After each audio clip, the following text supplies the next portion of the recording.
بسم الله الرحمن الرحيم. السلام عليكم ورحمة الله وبركاته. ما شاء الله تبارك الله.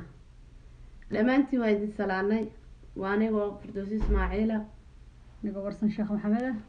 waxaan leenahay gacmo furan qalbi furan ku soo dhawaada ما شاء الله تبارك الله. intaadan sheekada u sii gudgalin like tahnaga bakhaylin subscribe-ka share-ka like-ga commentiga intaba insha Allah hadduna gambaleel ku furnaan furo sida barnaamijyada ula socod برنامجku ka fiican yahay kana wanaagsan yahay hadii ilaahay inta nafta nagu sibo isku dayay si uu ku dhaafin inaan soo sii dayno insha Allah biidnillaahi kariim anaga wax badan keeni doono hadii rabbi raali ka noqdo dinkana waxa la idinka rabaa like-ta iyo dhiirigelinta iyo commentiga insha Allah xaqina weeyaan ma sha Allah maanta waxaan ka hadlaynaa barnaamijka ilmaha sidee buu u noqon karaa qof isku filan ما شاء الله Soomaali loo turjumo qof isku filan weeyaan oo yaana adiga asaga iskaafin karo wax qabsan karo naftiisa wax u qaban karo sida u noqon lahaa ما شاء الله تبارك الله فردوس إسماعيل waxay isleedahay xoogaa habar warsana midha aad ما شاء الله waa abwaanad wax yara ka yara fahansan bal waxay ka dhigi kartaa ka dhahdo insha Allah soo idinku soo casuumay wax badan ba ku duugan insha Allah wax badan bad ka faa'iideysiin haday waxaan ku barnaamijyo insha Allah bro ilmaha loogu duceynayo adduunkaasna waa soo wadnaa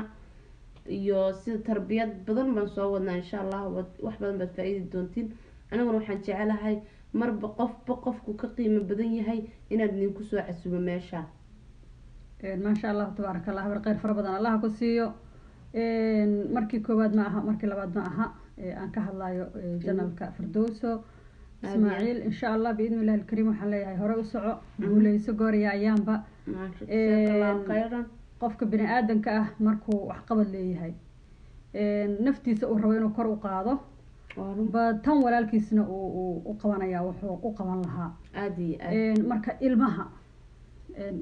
dhowr jeer waxaan ku yiraahdaa Firdowso way iga codsatay insha Allah waa markii labaad oo maleynaya aan caawa soo fariisanayo janalka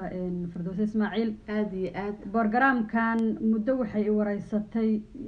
almost 2 sano ka hor haddaan qaldaneen saan filayo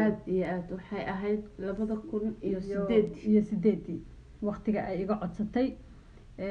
marka insha Allah biidna Ilaahay kariim barnaamijkana sida uga hadli karo ayaan uga hadlayaa waayo barnaamijka meel baan uga hadli jiray meeshii aan uga hadli jiray way taqaanaa wayna ila garanaysaa qolkii reer walaala isjecel aad qolkayagii aan lahayn ee ku walaalownay maxaan ku raahdaa isku wada baranay walaalaha ku ahayna ku sheekaysanay aad dhamaan walaalaha isjecel aad baan salaamaynaa dhamaantood aad baan salaamaynaa meel kasta wada joogaan ma sha Allah tabaaraka Allah barnaamijkaas marka halkaas uu ka socon jiray oo ciyaalka ah runtii dad badan oo iga soo codsadeen way jireen dad badan oo yacnaha isleh warsan waxbay saxaysaa haddii aad wax ka dhageysataan way jiraan oo isleeyihiin maxay u hadli laadahay ama ay wax u sheegi laadahay wax badan kugu tuhmaya waxay ugu tuhmaya way jiraan laakiin say moodeen ma ihi waxaan iska ahay qof wallahi iska fiican buutahay ya waa iska hadlaa waxaan garanayo ma jirto khibrad uma lihi aqoon uma lihi ma sha Allah Ilaahay ku barakeeyo laakiin aqligeygii maskaxdayda xunta waxay isiiso inaan kaga hadlo ayaan jeclahay aad ma sha Allah intaan waa hordhici maadaama ay Firdowso insha Allah ay isleedahay habar warsan ku soo casuum janalkaaga waxna ha ka dhahdo biidnillaahi raxmaan laakiin barnaamijkan caruurta ah ayada iska laheed ayada wadatay laakiin anigu ayada mar walba la soo fariisanaya waana taxana u socon doona ilaa iyo intii aanu wadi karno rabbi raali ka noqdo hadii Ilaahay yiraahdo ilmaha markuu yar yahay marka sida u bari lahayd cunugaaga naftiisa inuu kaafiyo isagu isku filnaansho u gaaro cunugaaga markuu yar yahay baa waxa la baraa ugu horeen inuu isaga naftiisa mas'uul ka yahay naftiisa inuu isagu mas'uul ka yahay taas anaaba u baahan marka cunuga bartid naftiisa inuu mas'uul ka yahay wuxuu ogaanayaa buugga iyo qalinka uu wato inuu isaga mas'uul ka yahay waa run koos naftiisi ama mas'uul uga dhigtay aad kadib wuxuu ogaanayaa buuggan iyo qalinkan uu wato inuu asaga mas-uul ka yahay. ilmaha markuu guriga soo galo waa inuu ogaado buuggiisa iyo qalinkiisa iyo maxaanku idhahdaye baaggiisa boorsadiisa meeshii u dhigan lahaa waa inuu yaqaanaa oo berri subaxina uu kala soo bixi lahaa. isagaa ka mas-uula. marka sideed u baraysaa mas-uuliyaddaas? goormayna la barayaa? waqtigee lagu bilaabayaa? ma da-yar, ma da-weyn, ma da-dhexaad, keebaa ku baraysaa? su-aal meesha taalla iyadana. waxay u baahan tahay markaad ilmaha baraysid cunuga wax qaadashada markuu bilaabo inuu wax soo qaadan karo ama waxaan qabso a bilowdid baa waxaa u sheegaysaa inuu waxan isaga leeyahay. fiiriya, lahaanshada cunuga wuu yaqaanaa. cunuga yarka ah ee 2 sano jiro masaasadiisa wuu soo qaadan karaa. lahaanshada wuu yaqaanaa inuu isaga waxaan leeyahay, laakiin inuu mas-uul ka yahay ka maqan. sooma waxaa dhacday hadda ka hor wiil yaroo hadda 3 sano jiraa sax wuxuu dhar la laaban buu arkay meel bayaan. dharkii iga soo kala daadiyay uu yaraa markaas sanadii wax buu jir. dharkii iga soo kala daadiyay. dharkii markuu iga kala daadiyay waxaan sameeyay dharkii la laabnaa buu daadiyay. dharkiisina meel halkan ay yaalaan oo wali la laaban yihiin. dharkayga waan soo qaaday waan la laabtay kuwiisii aan qaado dhulkan ku tuuray. waa ka arsanaysay. uu xanaaqay oo uu soo carday dharkiisii dhulka soo qaaday. markaasaan dhahay jecla 2 nin kama wada qoslisay. bal hadda eeg cunuga yar baa wuxuu gartay wixiisii waxaan markuu daadiyay wixiisii la daadiyay waa soo orday kugu xanaaqay. walaa uu xanaaq uu ka qaaday de yacni uu gartay inaan aniguna aan dagaal kula jiro wixiisii aan dhulka ka tuuray uu qaatay walaa saxan sanad wuxuu ogtaa ana maxaad iga daadisay. wuu fahmayaa. cunuga markuu yar yahay waxaa dhahdaa saxankan qaad adaa iska leh. horta waxaad bartaa inaad dhahdid adaa iska leh. mudday kugu qaadanaysaa. adaa iska leh qaad. beeshin badan baa loo baahan yahay walaa. beeshin badan bay u baahannahay inaan marka hore yeelano oo dulqaad badan yeelano. dad badan oo iska hadli doono hadhow dhihi doono kollaytaba gabadhu ma ilmaha la daba joogi karaa mise ilmaha wax loo sheegi karaa waay ay saas u leedahay, maxay isu malaysay, maxay isu muuday. dad dhihi doono waa la arki doonaa oo bini aadan aan nahay. wax sheeg waa naqaanaa, wax ka hadalna waa naqaanaa, laakiin ku dhaqanka ma naqaano. saa ugu dhaqmi lahayn Soomaali hadana waa dad maasha Allah aad firfircoon baan nahay. maskax aad u firfircoon baan nahay si loo hadlana aad banu naqaanaa. eeg isma lihi aniga marka waanada hadda bixinayo ama talooyinka hadda bixinayo isma lihi yacnaha qof waxaa tahay dhan walba ka dhammaystiran maya. qof dhammaystiran idinku waxaa laga yaabaa inaad iga caqli badan tihiin oo tii idinkugu caqli xumayd aan ahay, laakiin siday ila tahan cabiraya. waayo Soomaalidu waxay ogoshahay wax sheega way ogoshahay, laakiin wax qaadashada ku adag. waxaan inaan sheegno oo afka ka dhahno way noo fududahay, laakiin dhaqankii iyo hirgelintii iyo maxaan ku rahdaa ka sheekeynteedii baa waxay nagu noqonaysaa adeeg. waxaan inaad hirgelisid oo dhaqan gelisid waa inaad ka sheekaysid horta. cunuga waa inaad u sheegtid oo bilowdid wacyigelinta waa inaad adiga reerkii iyo gurigii aad ka bilowdid. aad dhahdid hooyo saandhe, hooyo saan samey, hooyo qaad, hooyo yeel, hooyo kaxeey, hooyo wad. cunuga mas-uulu noqonayaa marka ilmaha waad aragtay marka saddexda shay joogna baamarka marka laga jarayo 10 jeer waa inaad ugu celiso tiraad musqushaan halkan waa tag. fiiri marka saddexda labada qodob ee hadda isgarab yaalo waxay tahay ilmaha sidee loo bari karaa inuu waxaan asagu leeyahay mas-uul ka yahay.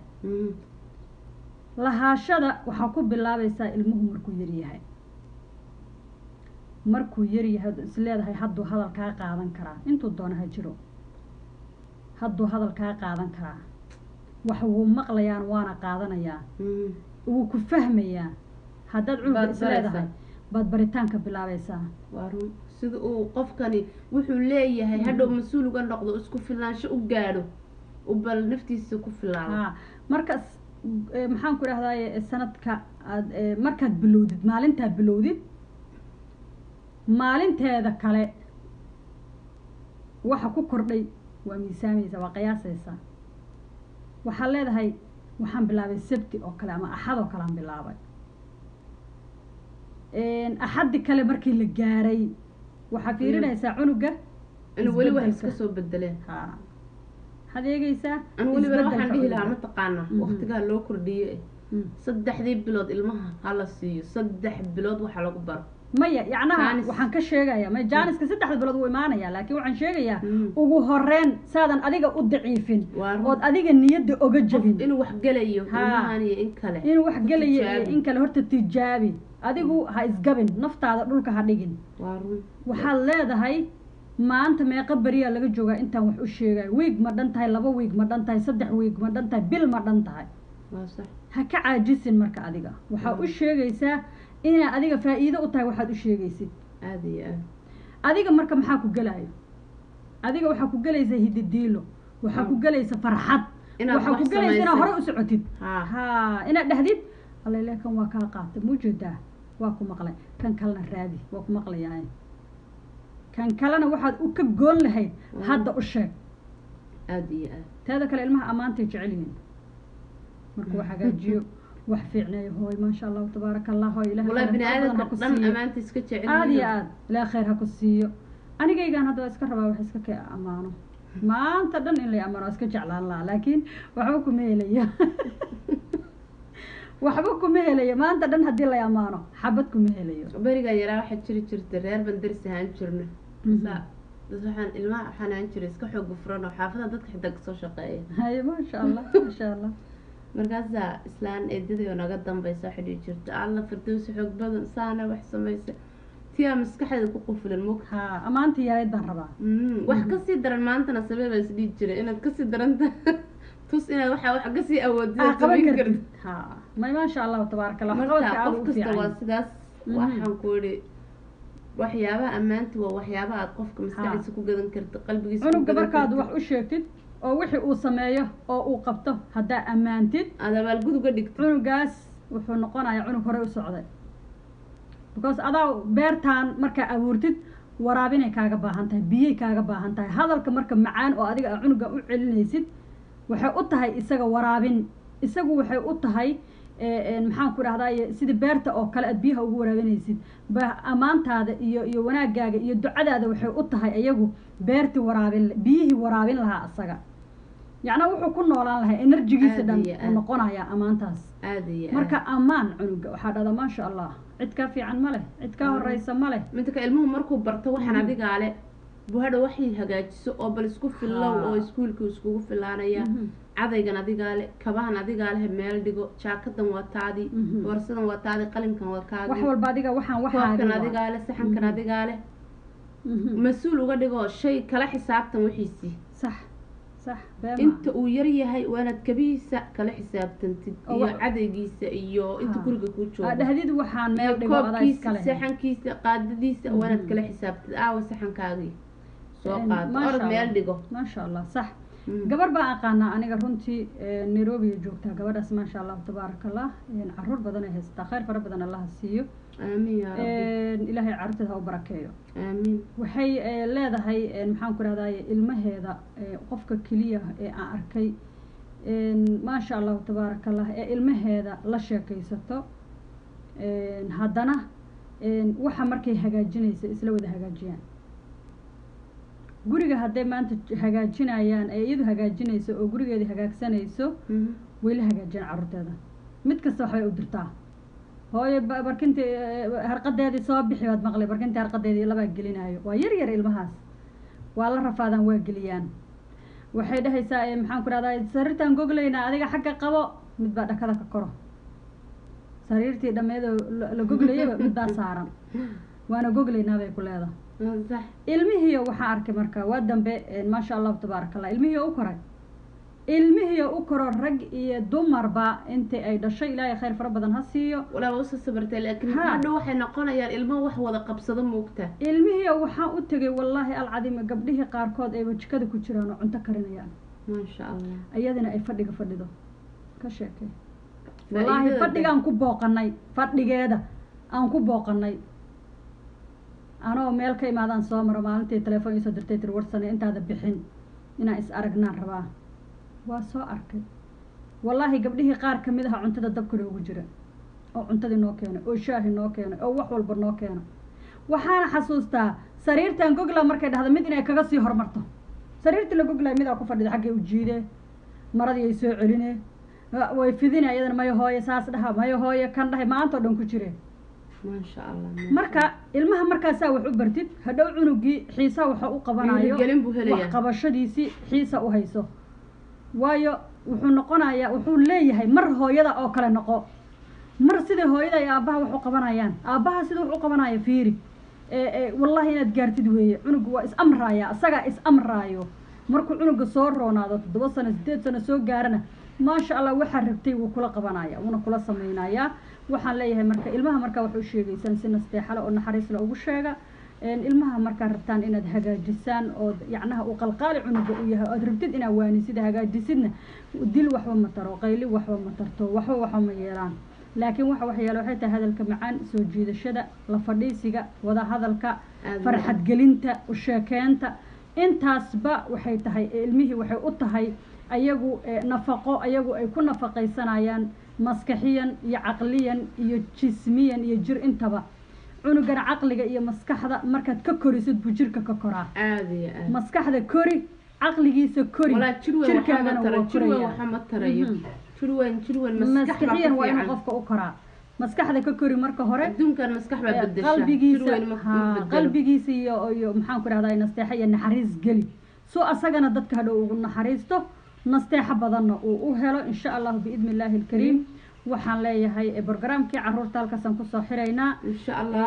janalku waa janalkii badan oo muhiim ayaan kaga hadli doonaa insha allah بإذن الله الكريم برنامج كان وسعون دونا درب